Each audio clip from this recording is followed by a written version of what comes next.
Yes. Oh, I think we're live. Hi, I'm Ruth Gian. Who would have said guest? I'm Danielle. And we're the Ruth Gian team of eXp Realty. And every Friday, we like to jump on live on Facebook, our 2 Facebook pages, and on YouTube, and talk about some subjects that we think are going to be interesting to you. So if you join us or if you listen to this later and it's interesting to you, please make a comment. If it's not interesting to you, make a comment also about that. And if there's something that we're not covering that you think would be interesting, let us know about that. Next week, we're going to add a new feature. At the end of each broadcast, we're going to tell a horror story that we learned about that week. So we are in contact with colleagues all across the country, and we often hear about things happening. It's pretty rare that horror stories happen to our clients because we work hard to protect them from that. There are always, 1,000 things that can go wrong with a real estate transaction, but we want to share some of the things that are happening so that you can learn to avoid them before they even come into play. So lots of times people think this is an easy process and it's all about finding a house or finding a buyer for the house you're selling, and we know that's when the work starts. So there's quite a bit to it after that. Really, everything comes after that. And especially in this crazy market we're in right now. You gotta keep flying go like this. You gotta be the glue. Exactly. So we've got some people tuning in. If you are watching us, please let us know who you are and where you're from. If you're local, we do sometimes have content that's just specifically local. We kind of try to differentiate whether something is applicable everywhere or if it's just in a local market or if it's a state law or municipal thing. So let us know who you are and where you're from, and drop a comment in the comment box. We can see that while we're broadcasting. Exciting. So this week our topic is, what have we learned? Danielle, what have you learned? Well, lots of things. Hi, Mom. I know where she's from. She doesn't have to tell me. I can find her whenever I want. So one of the things that I thought that was pretty interesting today that I learned, and in fact was posted on our Facebook pages this week, was about mortgage rates and projections. So some of the reason that we have such a huge seller's market right now is because there's so many buyers out there trying to take advantage of under 3% interest rates for a 30-year mortgage is really, really great, and it's really hard to pass up. So, but one of the things that I found out is that, so for about the last 50 years or so. Hey, Jennifer. Jennifer's a mortgage professional. So hello, Jennifer. And so she might know about this, and maybe she can chime in. So for the last 50 years or so, Freddie Mac has been kind of tracking interest rates and mortgage rates and things like that. And so basically, I found out that the 10-year treasury rate usually corresponds with the 30-year mortgage rate. And so you can see kind of over the last 30 years since 1972, it peaked together and it's gone down together. Now in the last 6 months or so, it's kind of the average difference between the two has grown. Actually, the treasury rate has been a lot lower than interest rates. So because you can't really go much lower than 2.8 or so. But what we're seeing is since October, the treasury rate has gone back up, and the difference between the two, the 30-year mortgage rate and the 10-year treasury rate, are getting to the normal differential. So basically what we're saying is that there is a chance if the 10-year treasury rates continue to go up, we might see a bump in interest rates. Now that doesn't necessarily mean that it's going to go back to where it was 15 years ago, 6%, 7%, 5%. It might it might only go to mid threes, low threes. But if you're talking about a difference between 2.81 and 3.3 3.31. That's so I looked it up. So 3.31. So I did it. So it's a half a point, right? So if it goes up a half a point, you're going, oh, well, that's all right. But for a $300,000 mortgage, the difference would be $82 a month. Most people can swing that. But if you think about it, that's almost $1,000 a year, and it's over $29,500 the whole length of your mortgage. So it does not, it still seems like a really nice number, and it is still a really nice number. 3.31, okay, that's nice. But just knowing that there's kind of pre-purchases out there showing that it might be going up, and seeing really what the value of your money would make makes a difference. So that's what I want to do.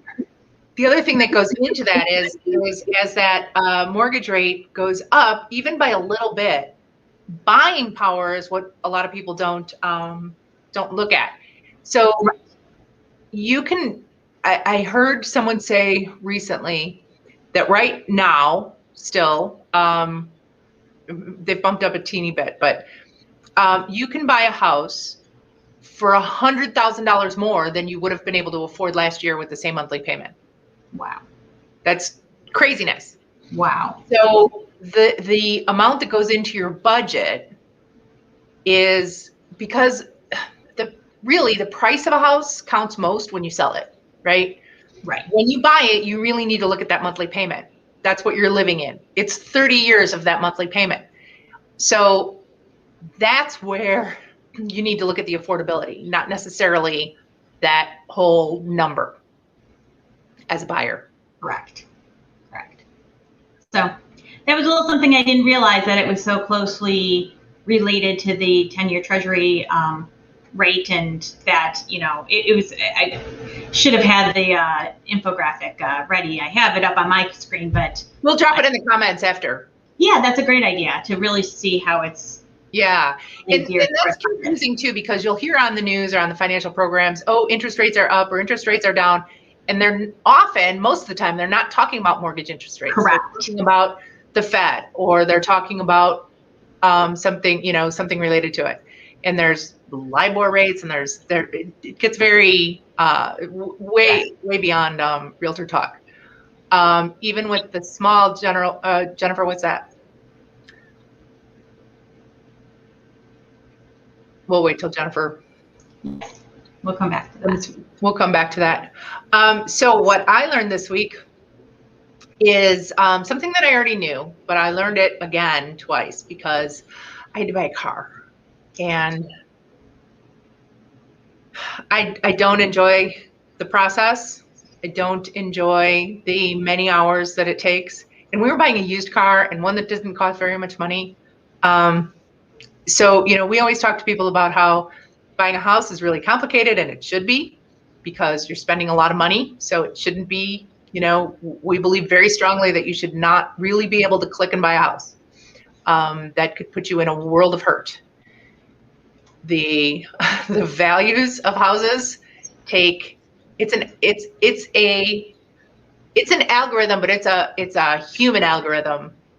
So all of the billions of dollars that some companies have spent to try to figure out what the proper price of a house is, they are always wrong. Like never, it's not even like a broken clock is right twice a day. If they're right, it's really, really rare. And that would only be for 5 minutes anyway, right? Because it's a constantly changing thing. So we always tell people, you really need us to be there to interpret the data, to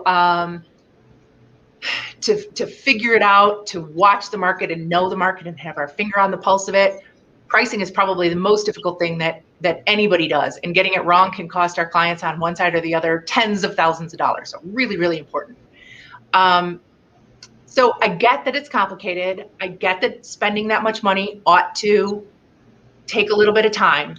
But what I don't like is the feeling that I'm being closed, the feeling that I'm being manipulated, the feeling that there's tactics being used on me. That makes me feel bad. And it makes me feel bad about the whole experience. And when Danielle and I first started partnering, which was many years ago now, we talked a lot about this, right? We worked really hard to make sure that anything we ever did was real and authentic and true and the best thing for our clients always. And this sounds like a line of bull, but when I was sitting at 2 tables because I had to buy 2 cars because the first one didn't work, and then I had to sell it back to them at a loss, which was just doesn't seem right. In days, I didn't know that. Oh, Yeah. wow. I didn't realize that's how that went down. Oh, Yeah. So it was a very unpleasant experience all around. I have a nice car that I like a lot. That's the result of it. But I didn't feel that we were treated well or respectfully. And it just brought us back to so many of the conversations we've had about how we talk to people, whether they're our clients or not. We have part of our core values as a company is do the right thing no matter what. And sometimes that's hard. Sometimes it feels we lose business because someone else will come in and do what we won't. And we have to shrug and say, okay, that hurts, but that's what we do. So when I was sitting there in this atmosphere, being handled, being closed, and knowing what was happening, because let's face it, Danielle, we're in groups across the country and we hear of realtors who do this kind of stuff all the time. I sat in an audience and I watched a very successful coaching company owner talk about how to get listing paperwork signed when you're sitting at the kitchen table and you say to the home sellers, as you take out the paperwork, do you have any other questions? And they will say no. And you say, are you ready to sign? And they will say yes. Oh. And I almost threw up right in the auditorium. And that's how I felt. So I just wanted to reiterate this week, sometimes we have these conversations about how painful it can be to be in this situation, but we never want somebody sitting across from us feeling that we have manipulated them into buying or selling their house with us. And we never want to be partway into a transaction and have somebody feel that we gave them the wrong information. I mean, we can be wrong. Sometimes we forced it, they're going, oh, why am I here? Where was somebody telling me the correct path? Mm-hmm. Yeah. Yeah. And just, we never want somebody to have that feeling. So if we lose business because we do the right thing, as painful as it is, we're okay with that. But you will never feel like I did in that car dealer. So Jennifer posted that, yes, most people end up moving or refinancing. Now, I understand that, but again, I wonder if interest rates go to where they were, if there will be as many refinance. I mean, if you're at 3% and going rates are 4%, there's nowhere to finance. But yeah, interest rates, she said interest rates have already gone up 1/4 of a point than they were 2 weeks ago. So we already are seeing some sort of shift in the rates. So they're still super low. And so you don't have to run out and buy a house today instead of next week. But yes, exactly. So many people in this hot market, Jennifer, are happy to put the rules aside, put ethics aside. And that's the other thing. We do what we do. We do what we do no matter which side of the transaction we're on. And no matter, which market we're in. Mm-hmm. Absolutely. So excellent. Well, thanks for chiming in, Mom and Jennifer. Yes. Awesome. And to anyone who watches this later, please drop a comment. Oh gosh, yes, Jennifer, we're not going to tackle that subject on this. It's been. We'll talk about a new guy in the neighborhood, but right now. We do want to warn people that company has completely changed what they do and how they do it, and they are not being very above board with quite a bit of it. So, yeah, make sure that when you're getting into an expensive transaction that you talk to a person you trust and who, again, is going to guide you with all of our knowledge and skill and expertise. And again, we're not saying we're always going to be exactly right, know exactly the right answer, but we probably will be. Or we put a lot of thought into it. It's not knee jerk. It's not. It's decidedly, years of experience, years of research, and just knowing. And quite frankly, we're not wrong. The market changes, so absolutely. That happens. But no way to hedge that. All right. Okay, so thanks for joining us again. We have horror stories for everyone. Yes. Try to come up with some sort of play on Tales from the Crypt, although everybody is probably too old if they remember that. Too young, you mean? Too old if they remember it? What do you mean? Only old people like me remember Tales from the Crypt. Okay. All right. I kind of remember it. Do you? Yeah. You're probably little. I was. Sorry. All right. Well, until next week. Talk to you later. All right.